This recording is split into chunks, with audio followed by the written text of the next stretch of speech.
Hello everyone and welcome to today's video. Today I'm going over the 2026 Senate elections. In today's video is a part 2 to my prior video I did just a little bit before this, where I did the Democrats' best case scenario for 2026, best realistic scenario. For this one I'm doing the Republicans' best case scenario for the 2026 Senate map. So on that one, just a little bit of a spoiler, I got the Democrats up to 49 Senate seats, Republicans at 51, based on the current Senate map rankings that I currently have, with the Democrats possibly being in contention in Ohio, Texas, and Alaska in the right election environment and circumstances. Now for the Republicans don't have as many targets on the Senate map to expand beyond the ones that are already in contention. But the good news for the Republicans is all 4 battleground states that are up in 2026 could conceivably be won by the Republicans, as President Trump did win 3 out of the 4 of them in 2024's presidential election. So first, I'm going to start with the Senate race in the state of Maine. This is going to be a Republican U.S. Senator Susan Collins, who won a very close election in 2020, but she was able to win despite a lot of the polling showing her down heading into Election Day. Now, Susan Collins does have the mantle of being the only Republican U.S. Senator representing a seat currently held in a state that Kamala Harris won in the 2024 presidential election. So she is going to be a very top target of national Democrats, certainly for that reason. Now, the good news for Collins thus far is Democrats do have a lot of candidates running, but the most high-profile Democrat in the state, Janet Mills, has not yet officially announced if she is running for this race or not. I think Janet Mills not running for this race would be a big break for Susan Collins, though I do think Graham Plattner could potentially make this race very competitive as well. I think no matter which Democrat ends up running, this will be a competitive race. But I do think Susan Collins showed in 2020 that she can win a very tough race in a tough election environment like 2020 ended up being.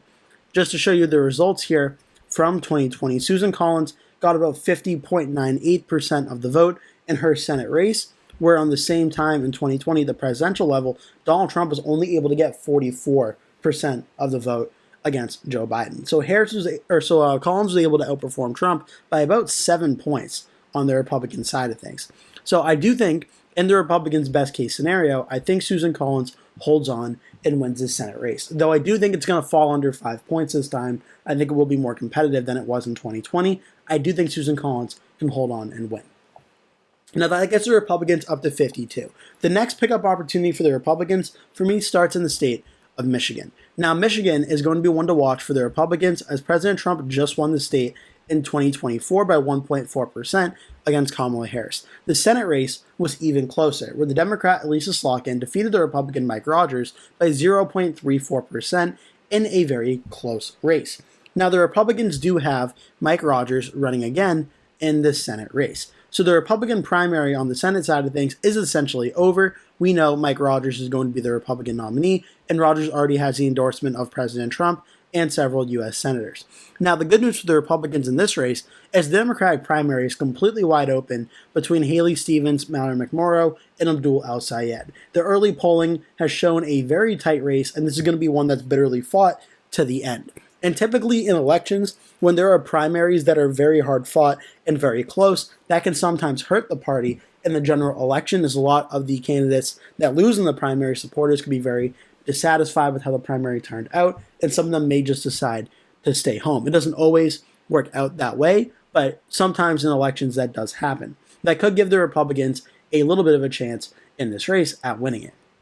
It's currently a toss-up by all the political prediction rankings.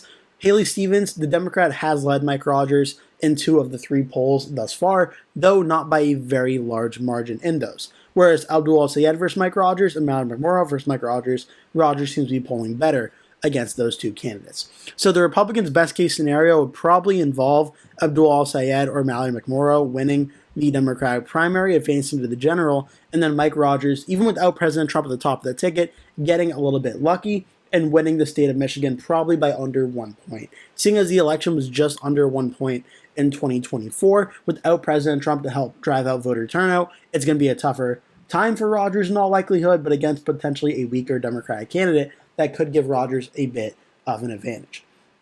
So thus far, with the Republicans' best case scenario, winning Maine and Michigan, that gets the GOP up to 53 seats. That's the current number they already hold. Now we're going to go into the state of North Carolina, where North Carolina, this seat is currently held by Republican incumbent Thom Tillis. Now, Thom Tillis is not running again for a third term in North Carolina, and it is an open race. The good news for the Republicans is Michael Whatley, the former chair of the Republican National Committee, is running and essentially has cleared the Republican primary already, getting the endorsement of President Trump, President Trump's daughter-in-law Laura Trump, and U.S. Senators John Thune and Tim Scott.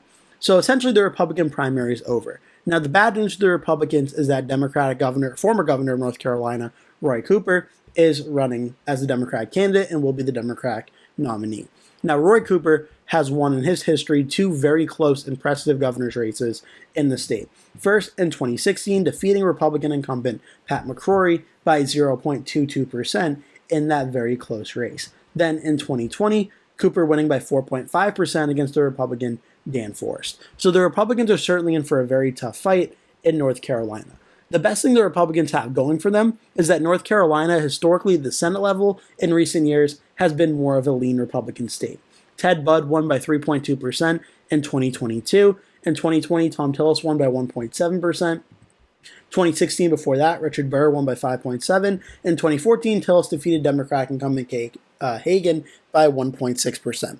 Now, the Republicans have not faced a Democratic candidate as electorally strong as Roy Cooper in North Carolina in any of those Senate races, though with it also being without it also being consistent Republican, 3-point win for Trump in 2024, 1.3 in 2020, 2016, 3.7 for Trump. It's been close, but it has voted consistently red. That's the best thing the Republicans have going for them. In the GOP's best case scenario, I think North Carolina still falls under 1 point, but I think Michael Whatley could defeat Roy Cooper in this race in the GOP's best case scenario. That gets the Republicans a net gain of 1 Senate seat and holding North Carolina and Maine and then adding the state of Michigan. But it potentially does not end there. Next, we have the state of Georgia, where this seat is currently held by Democrat Jon Ossoff. Jon Ossoff won his Senate seat in 2020 on the same night when Joe Biden nearly won the state of Georgia. Ossoff won against David Perdue in the runoff election by 1.2%.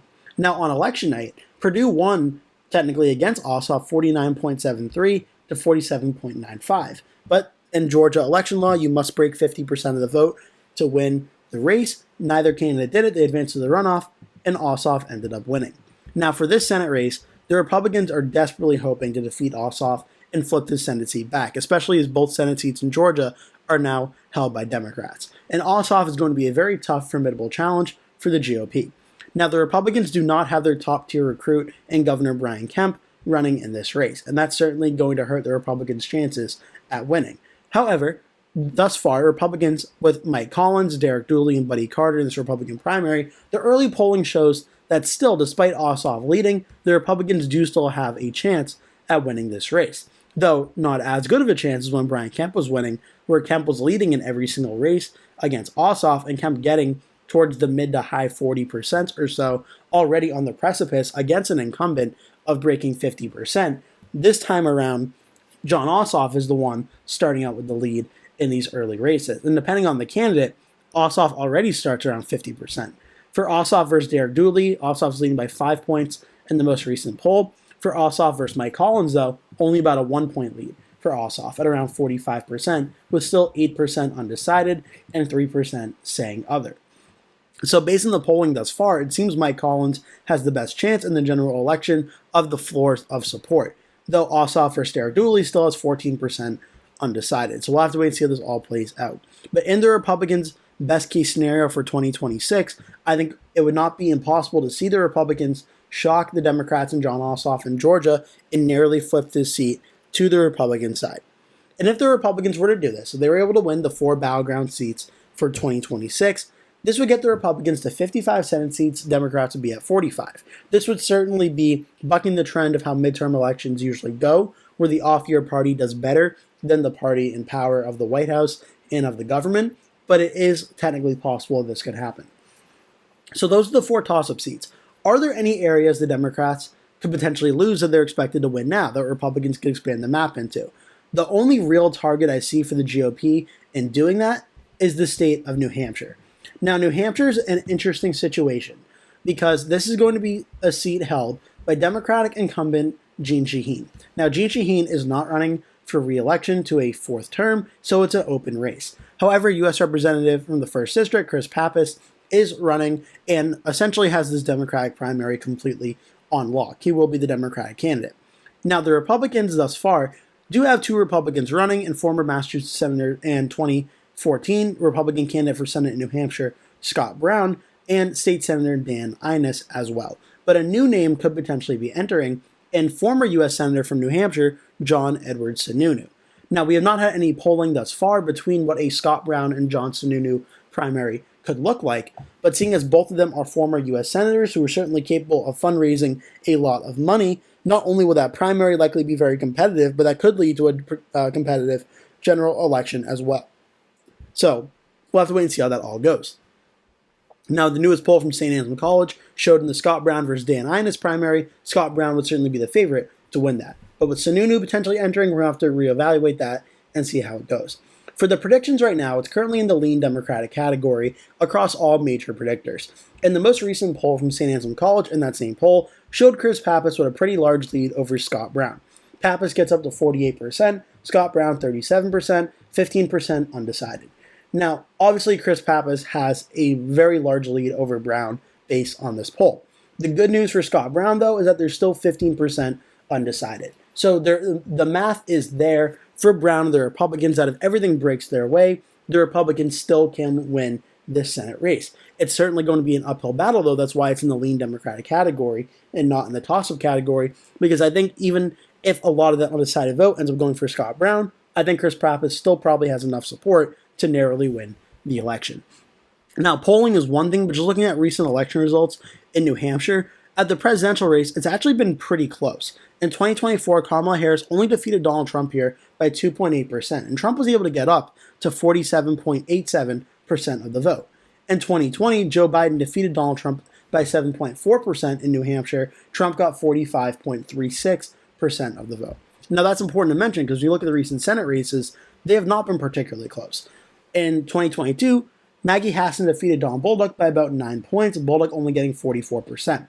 Whereas in 2020, Jeanne Shaheen won by 15.6%. Corky Mesner, the Republican, only got 40.99%. Now, this is an open race, and I do think that Scott Brown and John Sununu are both way better candidates than Corky Mesner and Don Bolduc were in 2020 and 2022, though the Democrat Chris Pappas running has also himself put up some very formidable wins in New Hampshire's 1st District, which is usually competitive, though we've seen Chris Pappas in every single one of his elections win it by more than 5 points in each one of his runs, even though this district for a while has been listed as Republican +1, Republican +2, now currently listed at Democrat +2. So I think New Hampshire still starts out in the lean Democratic category for 2026, but if everything went the Republicans' way in 2026, it would not be impossible to see New Hampshire fall into the tilt Republican category. Though I think seeing New Hampshire still be in tilt Democratic category probably makes more sense. So New Hampshire's a race that could potentially be a sleeper, especially if a lot of those undecided votes break for the GOP, but is one that is probably a little bit of a pipe dream for the GOP at this point. But again, could potentially be in play if historical trends were completely going the opposite of how midterm elections usually go. As for the rest of the map, it's really tough for the GOP because New Mexico and Minnesota really aren't in play. But given the way the map is constructed, if the Republicans could win 55, 56 Senate seats on this map, they could essentially lock up the Senate majority for the next 10 years in the U.S. Senate without really too much of a problem. So this would be very big for the GOP if they could do this. I hope you enjoyed this video. Make sure to like and subscribe if you did. Leave a comment below. Tell me your thoughts and any other future video ideas you would like to see me go over. Thank you so much for watching. Hope to see you in a future video.